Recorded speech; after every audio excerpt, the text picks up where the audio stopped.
형제들아, 내가 너희를 권하노니 너희가 배운 교훈을 거슬러 분쟁을 일으키거나 거치게 하는 자들을 살피고 그들에게서 떠나라. 이 같은 자들은 우리 주 그리스도를 섬기지 아니하고 다만 자기들의 배만 섬기나니 교활한 말과 아첨하는 말로 순진한 자들의 마음을 미혹하느니라. 너희의 순종함이 모든 사람에게 들리는지라. 그러므로 내가 너희로 말미암아 기뻐하노니 너희가 선한 데 지혜롭고 악한 데 미련하기를 원하노라. 평강의 하나님께서 속히 사탄을 너희 발 아래에서 상하게 하시리라. 우리 주 예수의 은혜가 너희에게 있을지어다. 나의 동역자 디모데와 나의 친척 누기오와 야손과 소시바더가 너희에게 문안하느니라. 이 편지를 기록하는 나 더디오도 주 안에서 너희에게 문안하노라. 나와 온 교회를 돌보아주는 가이오도 너희에게 문안하고 이 성의 재무관 에라스도와 형제 구아도도 너희에게 문안하느니라. 나의 복음과 예수 그리스도를 전파함은 영세 전부터 감추어졌다가 이제는 나타내신 바 되었으며 영원하신 하나님의 명을 따라 선지자들의 글로 말미암아 모든 민족이 믿어 순종하게 하시려고 알게 하신 바 그 신비의 계시를 따라 된 것이니 이 복음으로 너희를 능히 견고하게 하실 지혜로우신 하나님께 예수 그리스도로 말미암아 영광이 세세 무궁하도록 있을지어다. 아멘. 오늘 성탄에 관한 말씀을 전해야 되는가 아니면 로마서를 여기서 매듭을 지어야 되는가 잠시 고민했는데 마지막 인사에 대한 말씀을 오늘 전하고자 합니다. 마태복음의 핵심 메시지가 28장에 있습니다. 부활하신 예수께서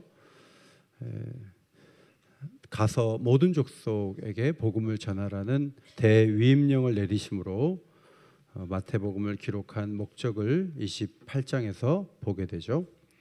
요한복음 같은 경우에는 20장에서 끝나도 아무 문제가 없지만 갑자기 예수님이 갈릴리로 가시고 조반을 차려주시죠. 떡과 고기를 구우시고 잡은 것을 가져오라고 말씀하시고 그리고 베드로에게 요한의 아들 시몬아 내가 나를 사랑하느냐 3번 물으시고 제가 주님 사랑하는 거 주님이 아십니다. 이런 대답을 3번 받으시고 내 양을 먹이라 이렇게 말씀하심으로 베드로를 통해서 교회를 이어가게 하시는 리더십을 주셨다. 이런 말씀으로 21장이 맞춰져요. 역사서 같은 경우에는 그런 멋진 장면을 하나 그려볼 수도 있지만 편지를 쓰는데 이제 거의 마지막 단계에 왔는데 새로운 이야기를 하는 것은 상당히 부담스럽죠. 그러나 사도는 뭔가 하나라도 더 적어주려고 애쓰는 그 마음이 있어요. 사랑의 마음, 애착이 있는 거예요. 그래서 우리가 이 끝까지 이 말씀 속에 성령을 통해서 우리에게 주시는 어떤 교훈이 있지 않을까. 행간의 의미라도 읽으려는 열심을 가지고 이 말씀을 대하는 것이 마땅하다고 생각합니다. 첫째로는 두 부류의 사람들에 대한 이야기를 하죠. 사실 로마 교회 안에는 음식 문제 때문에 날과 절기를 지키는 것 때문에 유대인 교인들과 이방인 교인들이 다툼이 있었어요. 그것을 해결하려고 이 편지를 적었다. 그렇게도 말씀을 드렸습니다. 서로 입장이 너무 다른데 어떻게 해야 됩니까? 로마서 15장 1절에서 우리가 봤죠. 믿음이 강한 우리는 마땅히 믿음이 약한 자의 약점을 담당하고 자기를 기쁘게 하지 아니할 것이라. 내가 원하는 대로 되면 내가 기쁜 거죠. 그런데 믿음이 강하다면 약한 사람들이 어디에 매여 있다면 통 큰 양보를 함으로 교회를 하나 되게 하는데 어려움을 갖지 않도록 그렇게 조언하는 것을 보게 됩니다. 그런데 하나 되는 것은 통 큰 양보로만 되는 건 아니기 때문에 바울이 시선을 옮겨서 자기가 예루살렘에 가려고 하는데 예루살렘에 가지만 다시 로마로 와서 로마 교인들하고 사귐을 한 후에 서바나로 선교사로 파송을 해주면 좋겠다 이런 얘기를 함으로 로마 교회 성도들로 하여금 음식 문제, 절기 문제만 매여 있을 것이 아니고 하나님이 이루시는 큰 뜻을 성취하는 것이 중요하다. 그래서 시선을 옮기는 걸 봐요. 갈등 문제를 비전으로 풀어나가려고 했던 거죠. 바울은 16장에서 베베 집사를 소개하고 로마 동부 지역 선교지에서 사귀었던 사람들이 로마에 있는 것으로 보이는 26명에게 문안 인사를 했습니다. 그리고 그들의 인사의 마지막, 지난주 제가 말씀 못 드렸어요. 16절이죠. 너희가 거룩하게 입맞춤으로 서로 문안하라. 여러분, 교인들 가운데 마음 편하게 이렇게 인사하고 싶은 사람도 있지만 아유, 내가 인사도 하기 싫어, 이런 사람도 있잖아요. 그러지 말라는 거예요. 서로 문안하고 인사하고 서로 통하는 관계를 이루어라. 그리고 그리스도의 모든 교회가 다 너에게 문안하느니라. 로마 교회가 단독으로 존재하는 것 같지만 세계에 있는 여러 교회들과 소통하면서 연결선이 있다. 바울이 모든 교회 대표도 아니지만 로마 교회가 모든 교회와 함께 간다는 사실을 이런 이 문안 인사의 문장을 통해서 표현한 것을 보게 돼요. 예수님은 교회가 연결되는 걸 기뻐하시고 서로가 돕고 사랑해야 한다는 큰 원칙을 갖고 있는데 모든 벽을 넘어선 문안 인사는 마땅하고 아름다운 것이다. 그렇게 볼 수 있습니다. 오늘 본문 말씀 17절 다시 한번 읽겠습니다. 17절 시작. 형제들아, 내가 너희를 권하노니 너희가 배운 교훈을 거슬러 분쟁을 일으키거나 거치게 하는 자들을 살피고 그들에게서 떠나라 그랬어요. 자, 이제 편지가 문안 인사하고 이제 좋게 끝나는가 싶더니 17절에 바울이 가시돋친 말을 한마디 또 적었어요. 너희가 배운 교훈을 거슬러 분쟁을 일으키거나 거치게 하는 자들을 잘 살펴보다가 그들에게 거리를 둬라. 어떤 학자는 바울의 15장에서 보여줬던 문장과 17절은 너무 다르기 때문에 17절은 누군가 끼워 넣은 것이다, 그렇게 해석하는 사람도 있어요. 그러나 이것은 바울의 글이요 성령의 감동으로 주신 말씀으로 우리가 이해해야 합니다. 다양성을 수용하자는 견해로만 교회는 하나 되기 어려워요. 양보를 할 수 있어요.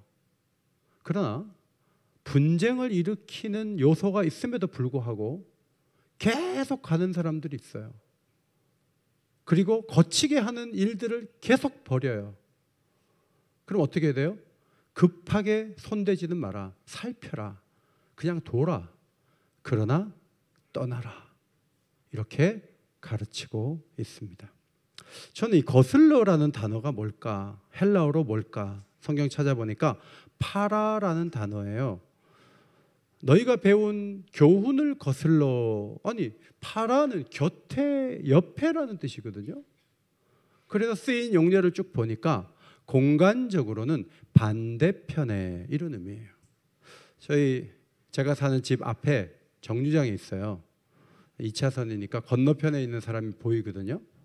내가 이쪽에서 저 친구가 있지만 저 친구에게 잘 가 얘기하지만 저 친구는 나하고 반대쪽으로 가는 거예요. 나는 이쪽에 있고 저 친구는 저쪽에 있는 거예요. 교회 안에는 한쪽으로만 가는 사람만 존재하는 건 아니에요. 교회는 반대편으로 가서 다른 목적지로 갈 사람도 있어요. 이 사람들은 부단히 두 가지를 한다는 거예요. 하나는 분쟁의 요소를 끊임없이 던져요. 그래서 교회를 분열하게 하는 거예요. 두 번째는 거치는 것을, 거치게 하는 것을 둔다는 거죠. 영어로 보면은 당신의 길에 장애물을 놓는다, 이런 말이에요. 자, 이런 사람들에 대한 교회의 대응은 살피고 떠나라 하는 거예요. 멀리 하라. 왜 이렇게 엄격한 말을 하는가? 18절에서 그 이유를 볼 수 있어요. 18절을 같이 한번 읽겠습니다. 시작. 이 같은 자들은 우리 주 그리스도를 섬기지 아니하고 다만 자기들의 배만 섬기는 교활한 말과 아첨하는 말로 순진한 자들의 마음을 미혹하느니라. 자, 이분들의 관심은 어디에 있는가? 예수님이 섬김을 받는 데 있지 않고 자기가 교회 중심이 되고자 하는 생각이 있어요. 자기 유익을 원하는 거예요. 이들의 도구는 철저하게 헌신은 아니에요. 말로 하는 거예요. 이 말 저 말을 가지고 순진한 사람들의 마음을 흔들어서 교회 생활을 잘하지 못하도록 해요. 저는 목회하면서 교인들은 참 괜찮은 사람이라고 생각하실지 모르지만 뒤에서 말하고 교인들 불러다 밥 먹이고 목사를 욕하고 함부로 하신 분들을 그동안 많이 봐왔어요. 이분들은 반대편에서 버스 타는 분들이에요. 성경은 이 부분에 대해서 분명한 경고를 하고 있습니다. 19절을 보면 너희의 순종함이 모든 사람에게 들리는지라 그러므로 내가 너희로 말미암아 기뻐하노니 너희가 선한 데 지혜롭고 악한 데 미련하기를 원하노라. 바울은 그냥 그 거치는 것을 두는 사람에만 신경을 쓴 건 아니에요. 바울은 이 글을 마무리하면서 로마 교회 성도들이 하나님 말씀에 순종하고 교훈을 따라 살아가는 사람이 많다는 이야기를 들었어요. 이것이 많은 사람들에게 알려졌다고 하면서 로마 교회를 생각하면 화가 나고 분노하고 그게 아니고 기뻐한다는 말을 전하고 있습니다. 아이가 5인데 한 아이가 성적이 떨어지고 방황을 해요.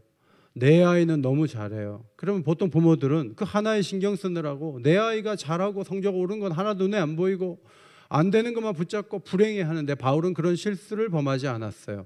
그러므로 내가 너희로 말미암아 기뻐하노니. 항상 기뻐할 수 있는 이유가 있고 영적인 이유가 있고 환경적인 이유가 있는데 우리 주변에는 좋은 분들이 많죠. 예.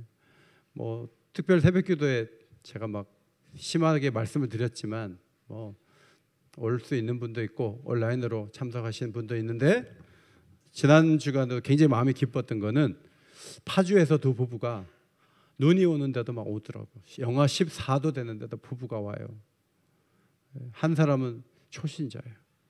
그래도 그 두 분이 열심히 오는데 그걸 보면서 사실 기쁘거든요. 누구는 꼭 오실만 한데 안 왔다는 생각 때문에 그거 가지고 마음이 흐트러질 수도 있지만 교인들 가운데는 하나님 뜻대로 살려고 부단히 노력하는 분들이 너무 많기 때문에 그걸 가지고 기뻐한다라고 뜻을 전하고 있습니다. 19절 하반절에 너희가 선한데 지혜롭고 악한데 미련하기를 원하노라.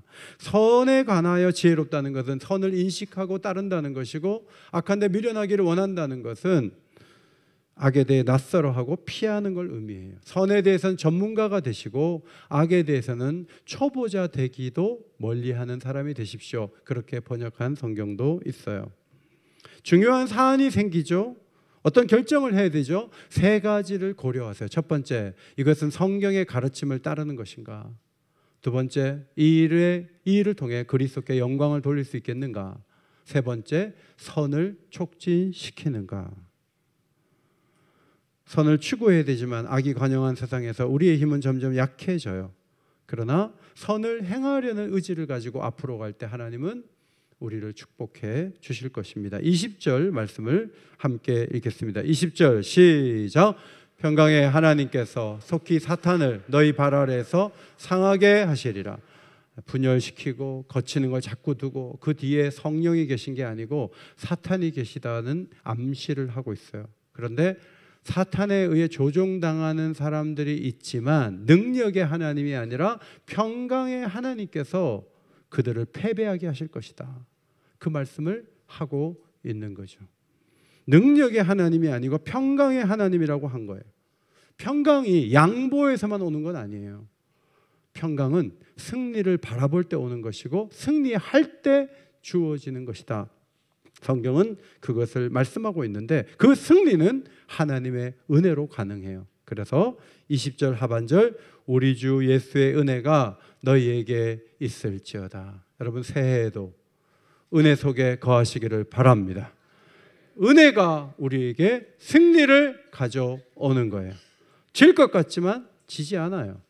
은혜로 하나님이 지키시고 하나님이 도우시는 역사가 교회 가운데 흐르고 있다. 이것을 사도는 분명하게 적었습니다. 두 번째로 바울 곁에 문안하는 사람들이 8명이 등장을 해요. 첫 번째 사람 나의 동역자 디모데 그랬어요. 여러분 아시는 것처럼 2차 전도 여행 갔다가 루스드라에서 만나서 바울의 제자가 된 사람인데 너무 가까웠고 너무 잘 도와줘서 나의 아들이라는 표현을 디모데 전후에서 쓴 것을 우리가 보게 됩니다. 학자들은 디모데가 바울과 함께 약 8년 정도 함께 여행을 한 것으로 그렇게 분석하는 사람도 있습니다. 바울이 가는 곳에 디모데가 늘 같이 가고 지금 고린도에 머문 것도 예루살렘으로 구제금을 가지고 가는 길에 같이 가려고 거기에 머물고 있었던 것이죠. 이런 동역자가 있는 것이 얼마나 힘이 되는지 몰라요. 두 번째, 나의 친척 누기오라는 인물이 나와요. 친척, 쉰게네스라는 이 단어는 동포라는 뜻이에요. 동포, 같은 민족이라는 뜻인데 세 명 이름이 연속 나오는데 첫 번째 이름이 누기오인데 학자들은 누기오의 또 다른 이름이 누가로 봐요. 누가복음의 저자, 사도행전의 저자 누가가 지금 고린도에 있어서 나의 친척이라는 이름으로 이렇게 한 거죠. 누가는 이방인이에요. 전도 중에 만나서 전도하다가 얻은 영혼인데 이 누가가 유대인도 아닌데 친척이란 말을 쓸 수 있는가? 쓸 수 있죠. 디모데가 아들인데 누가가 친척되지 못하겠어요? 그러니까 누가를 여기다 충분히 쓸 수 있는데 누가는 디모데 다음으로 언급되어서 굉장히 바울에게 친근감을 준 일꾼이라고 볼 수 있는데 그 누가의 정말 멋진 모습이 디모데 후서에 나와요. 디모데 후서 4장 10절 이하의 말씀 함께 읽겠습니다. 시작. 데마는 이 세상을 사랑하여 나를 버리고 데살로니가로 갔고 그레스게는 갈라디아로 디도는 달마디아로 갔고 누가만 나와 함께 있느니라. 처음에는 여기 있는 멤버들이 전부 바울 곁에 있던 사람이에요. 근데 데마는 지금으로 말하면 교회도 안 나와요. 옛날에 감옥에도 같이 있었는데 끝까지 같이 가면 좋지만 이리저리 다 흩어지고 마지막 남은 사람이 누가 한 사람이다. 제가 다른 교회 헌신예배 가면 한 두세 사람 우리 교인 중에 훌륭한 분들을 소개해요. 제가 소개한 분 안에 드느냐 안 드냐 중요하지 않아요. 그러나 디모데와 누가를 언급했던 바울의 그 평가와 그 끌림, 이것도 중요하다는 생각을 하게 되죠. 야손, 데살로니가에서 바울이 머물렀던 집주인인데 사도행전에 등장하는 인물이에요. 이 사람은 집을 내줬어요. 그래서 바울에게 집을 제공했다는 이유로 환난을 당하죠. 야손이라는 사람이 지금 고린도에 같이 있는 거예요. 그 다음에 소시바더라는 사람은 사도행전 20장에 나오는데 베레아 교회에서 예루살렘 교회로 대표로 파송한 사람으로 보여지는데 지금 고린도에 같이 있는 거예요. 더디오라는 사람이 22절에 나오죠.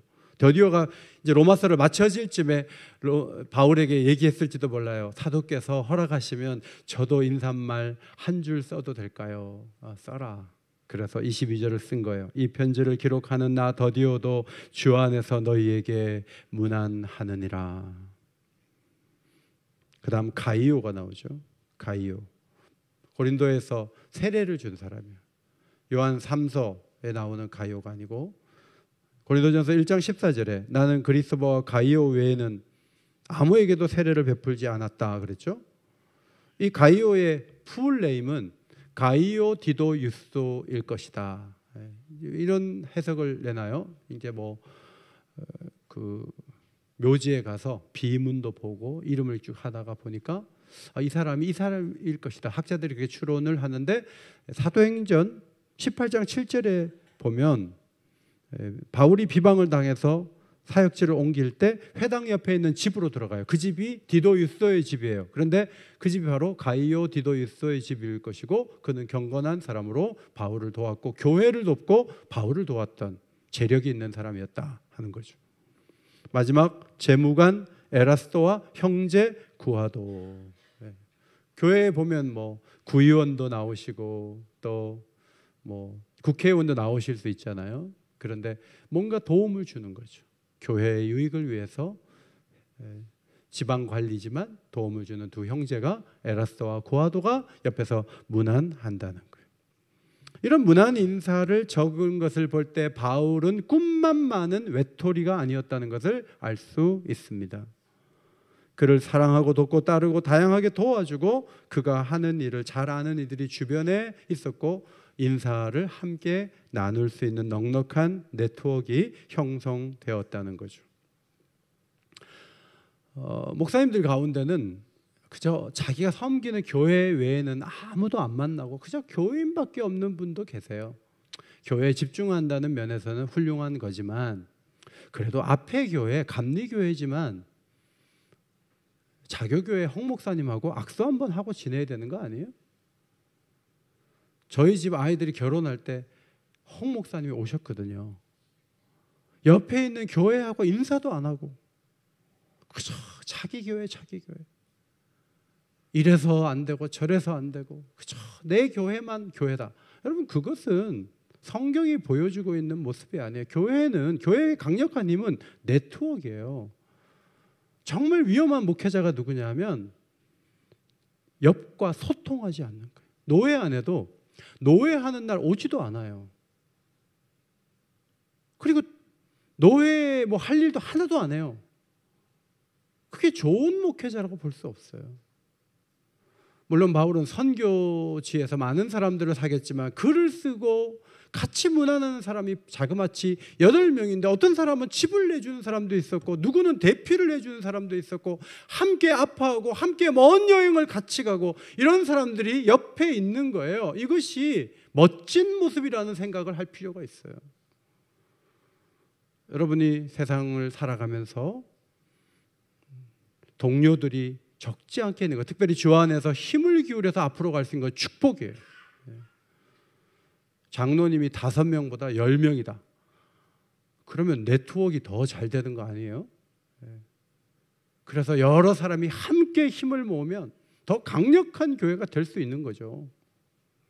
어떤 교회는 장로님을 절대 안 뽑아. 근데 1명밖에 없는데 그 장로님이 사돈이야.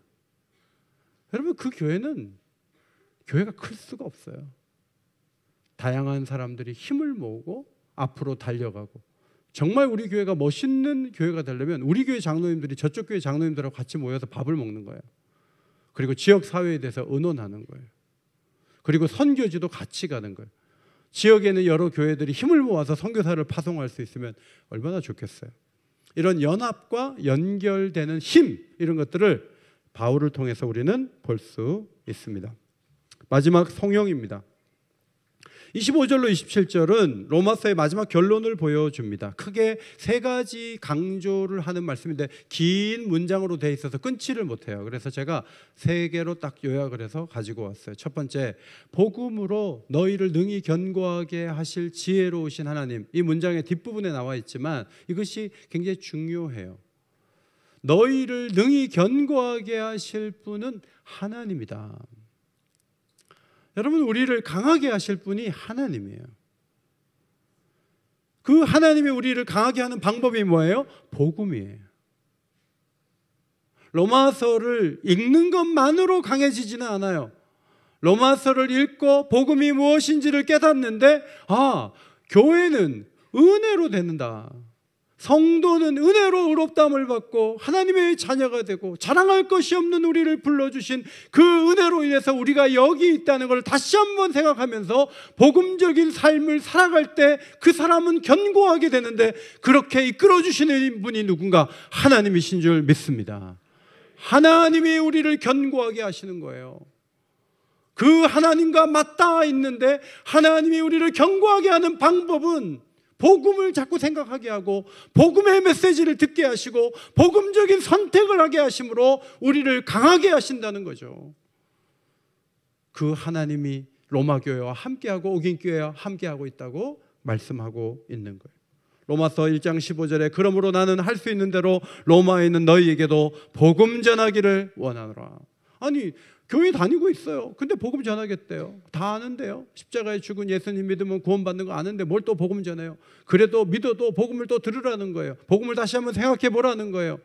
복음 속으로 더 깊이 들어가 보라는 거예요. 복음대로 한번 살아보라는 거예요. 그러면 견고하게 될 수 있다는 거예요.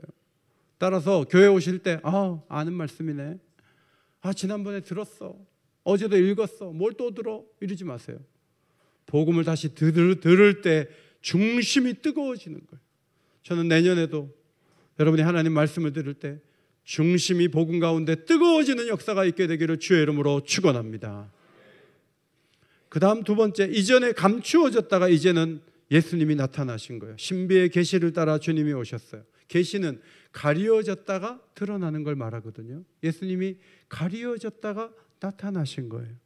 사실 여러분 30대밖에 안 됐는데 나타나가지고 아브라함도 자기보다 뒤에 있고 다윗도 자기 자신이 다윗의 후손으로 왔지만 다윗이 주라고 하신 분이 자기라고 얘기를 하면 당시의 종교인들이 미쳤구나.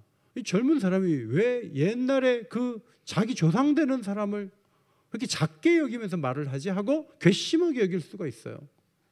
그래서 사람들은 예수님에 대한 오해가 많았어요. 귀신을 내쫓으면 저 귀신 들려서 저런다라고 얘기를 하고, 예수님은 여러 가지 오해를 많이 받았어요. 그러나 예수님이 이 땅에 오셔서 자기가 누군지를 계속 드러내시는데 행동으로도 보이지만 말씀으로 계속 말씀하셨어요. 가르치셨어요.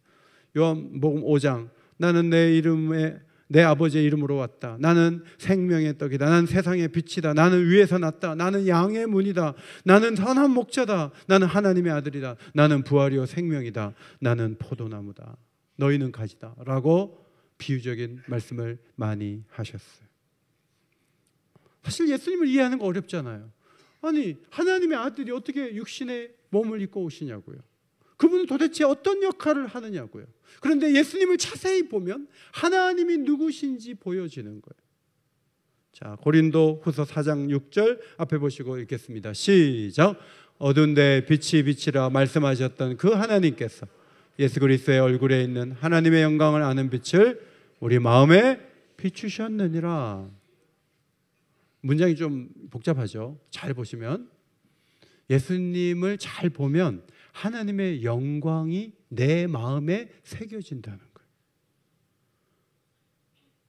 그래서 예수님을 아는 만큼 하나님의 영광을 볼 수가 있어요.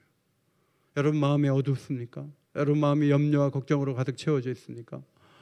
예수님을 좀 더 바라보고 생각하고 그분을 의지하고 그분을 봄으로 하나님의 영광을 여러분의 가슴에 채우면 여러분의 마음이 환해질 수 있어요. 히브리서 기자가 이런 말 했어요. 믿는 도리의 사도이시며 대제사장이신 예수를 뭐하라? 히브리서 3장 1절 대제사장이신 예수를 뭐하라? 깊이 생각하라. 예수님을 깊이 생각하라. 12장 2절은 믿음의 주요 온전하게 하시는 예수를 뭐하라? 바라보라. 예수를 바라보라. 예수를 깊이 생각하라. 예수님은 이미 몇 번 본 영화 속에 나온 주인공이 아니에요. 난 그동안 스토리 다 알아. 영화를 5번 어떻게 봐? 그런 대상이 아니에요. 예수님을 묵상하고 예수님을 바라보고 예수님을 생각하고 그렇게 할수록 하나님의 영광이 내 가슴 속에 더 밝게 비춰진다는 거죠. 세 번째, 모든 민족이 믿어 순종하게 하게 하시려고 알게 하신 것이 복음이라는 거예요. 복음의 그 경로를 보면 처음에는 감추어져 있었어요. 이스라엘 사람들도 무슨 말인지 잘 모르고 선지자들도 그 글을 쓸 때는 과연 이 일이 그렇게까지 될 줄은 모르고 썼을 수도 있어요. 그런데 이 감추어졌던 이 복음이 예수님이 오심으로 이것이 펼쳐진 거예요. 그리고 온 세상 가운데 알려지게 된 거예요. 그래서 복음의 목적지가 내 가슴이 아니에요. 대한민국이 아니에요. 대한민국이 아니고 복음은 나를 통해서 누구에게 거쳐가게 하시려고 내게 주신 은혜예요. 이것을 잘 알아야 교회다운 교회, 성도다운 성도가 될 수 있다 하는 거예요. 사진을 보시면 이말라야 선교사님인데 이분은 히말라야 산맥이 굉장히 넓거든요. 그 주변에 있는 고산지대에 사는 사람들에게 복음 전하는 것이 이분이 받은 비전이에요. 목회하시다가 선교사로 나갔어요. 나가가지고 먼 데를 하는데 이분이 한 번은 그 고산지대에서 단기 선교하러 온 성도들이 별맘 없이 데리고 올라갔다가 한 명이 저산소증 때문에 돌아가셨어요. 굉장히 충격적인 일이 일어났었어요. 그런데 이분은 그 높은 데 올라가서 막 복음을 전하려고 애쓰는데 가다가 이제 선교사들과 같이 식사하는 장면이에요. 저렇게 길에 차를 세워놓고 가지고 온 건데 이제 도착을 해서 그 현지인들이 주는 것도 이런 먹을 것들이에요. 이것을 먹고 또 선물을 갖다 주는 것. 다음 사진은 할머니 손에 큰 한 아이를 지속적으로 보살피고 장학금을 갖다 주고 그런 사역을 해요. 가끔 저에게 이 사진을 보내주시는데 제 마음에 굳이 히말라야 산맥에 교회 없는 데까지 꼭 가야 되나? 여기서 예수 믿기도 바쁜데 우리가 그 일까지 해야 되나? 뭐 좀 그런 생각이 들지 않겠어요? 목회 현장도 바쁜데 뭐 히말라야 산맥까지. 근데 제가 말씀을 보다가 정신이 번쩍 났어요. 복음은 내가 목적지가 아니에요. 대한민국이 끝이 아니에요. 복음이 끝까지 지향하는 것은 땅끝이에요. 한 번도 예수 복음을 들어보지 못한 사람들. 홋카이도를 가보니까 교회 없는 마을이 너무 많아요. 일본 사람이니까 나는 일본에 안 가겠다. 얼마나 편협한 태도입니까? 그 말씀이 전달되어서 거기서 예수를 믿는 사람이 생기는 거예요. 그들이 믿어 순종하는 그 일이 일어나기까지 부단히 끝까지 선교하기 위해서 교회가 세워졌다. 교회의 설립 목적을 이 마지막 말씀에서 발견하게 돼요. 27절 지혜로우신 하나님께 예수 그리스도로 말미암아 영광이 세세무궁하도록 있을지어다. 아멘. 하나님의 지혜가 어디 있죠? 예수님 안에 있어요. 예수님은 지혜와 지식의 모든 보화가 감추어져 있는 인격이에요. 그 지혜가 어리석어 보일 수 있고 아니 더 쉬운 길이 있는데 왜 그렇게 하지? 그렇게 생각할 수 있지만 그리스도의 신비는 교회 안에 있어요. 교회는 그리스도의 신비를 갖고 있는 거예요. 교회를 대할 때 신비로운 공동체로 대해야 돼요. 교회는 주식회사가 아니에요. 교회는 하나님의 영광스러운 공동체예요. 교회가 갖고 있는 문화와 교회가 갖고 있는 독특한 특징들이 있어요. 그것들을 그리스도 안에서 잘 발견하고 존중하는 태도가 필요한 거예요.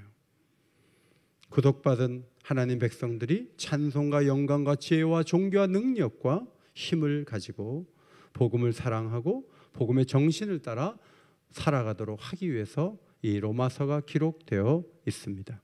마지막에 바울의 요청은 하나님께 영광이 세세무궁하도록 있을지어다. 자, 이것은 찬송과 관련이 있겠죠. 이번에 3주 연속 우리가 모였는데 어떤 권사님이 이번에 어떠셨어요? 제가 물어보니까 목사님 저는 은혜의 그 말씀 때문에 너무 힘이 됐다 이렇게 얘기할 줄 알았더니 뭐라 그러시냐면 자신은 그 앞부분에 불렀던 찬송에 너무 은혜가 됐대. 찬송이 너무 좋아서 막 너무 좋았대요. 그래서 제가 뭐 말씀에 좀 은혜가 있다고 얘기해 주면 안 되나 그런 생각은 했지만 여러분 하나님 백성은요 찬송할 때 벅찬 감정이 올라오는 거예요. 찬송할 때 그 영이 깨어나는 거예요. 찬송만 한 곡 제대로 불러도 오늘 와서 그냥 충만히 받고 갈 수 있는 그 힘이 찬송에 있는 거예요. 그래서 마지막에 찬송 한 장 불러야 되겠다 했는데 32장 1절이 제가 고른 찬송인데 여기에 바울이 얘기한 이 세 가지가 다 들어있다는 생각이 들었어요. 32장 제가 한번 여러분이 한번 그렇게 부르겠습니다. 만유의 주제 존귀하신 예수 사람이 되신 하나님 나 사모하여 영원히 섬길 내 영광 되신 주로다. 다 함께 부릅니다. 만유의 주제 존귀하신 예수 사람이 되신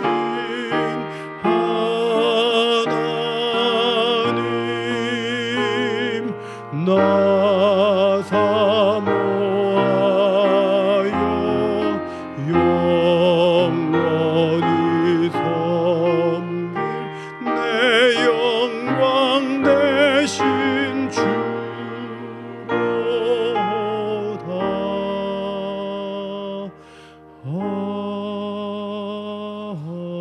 아멘. 한 장 더 있어요. 34장 1절, 2절, 4절. 지금 여러분이 찬송을 부르는 모습이 너무 아름다워서 한 장을 더 불러야 되겠어요. 네, 한 번 더 찬양을 하는데 목소리를 낼 수 있는 그 음성 크기가 80%는 나와야 돼요. 힘이 없는 이유는 열심히 부르면 되는데 안 부르는 거예요. 작게 부르는 거예요. 눈 감고 부르는 거예요. 그러면 예배를 드려도 힘이 없죠. 왜냐하면 적극적으로 마음을 안 열었으니까. 근데 열심히 기도도 하고요, 열심히 말씀도 듣고 정말 마음을 다해 찬송하면요, 영이 살아나요. 천국 가면 계속 노래할 건데 여기서 노래를 잘하면 천국 가서 너무 힘들 거예요. 그래서 하나님 세상에 노래가 없는 세상에 보내주세요 그럴 거예요? 그러면 안 되잖아요. 찬양을 마음을 열고 온 힘을 다해서 한번 불러보세요. 그리고 화음을 낼 수 있는 분은 엘토도 하시고 베이스 테너 하시고 1절, 2절, 4절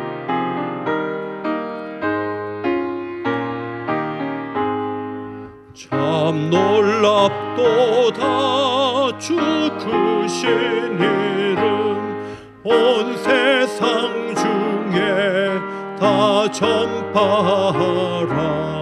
주 예수 이 세상 다스리시니 그 높으신 이름 참 영화롭다. 주 능력으로 늘 보호하고 늘 우리 곁에 함께 계시네. 그 보좌 앞에서 큰 무리 모여 구속하신 주를 찬양하리. 4절 주 하나님께 다 찬양하라. 영광과 권능 지혜와 존귀 저 천사와 함께 주께 돌리고 그 영원한 사랑 다 감사하세. 아멘. 아멘. 하나님 아버지, 1년 동안 로마서를 강해했습니다. 이 말씀을 귀를 기울여 들어온 우리 성도들을 축복해 주시고 복음을 마음에 새기며 더욱 견고하게 하시는 하나님 손에 붙들림 받으여 복음이 땅끝까지 전파되는 일에 헌신하는 복된 자리에 나아갈 수 있도록 새 힘과 능력, 지혜를 더하여 주옵소서. 복되신 예수님의 이름으로 기도하옵나이다. 아멘.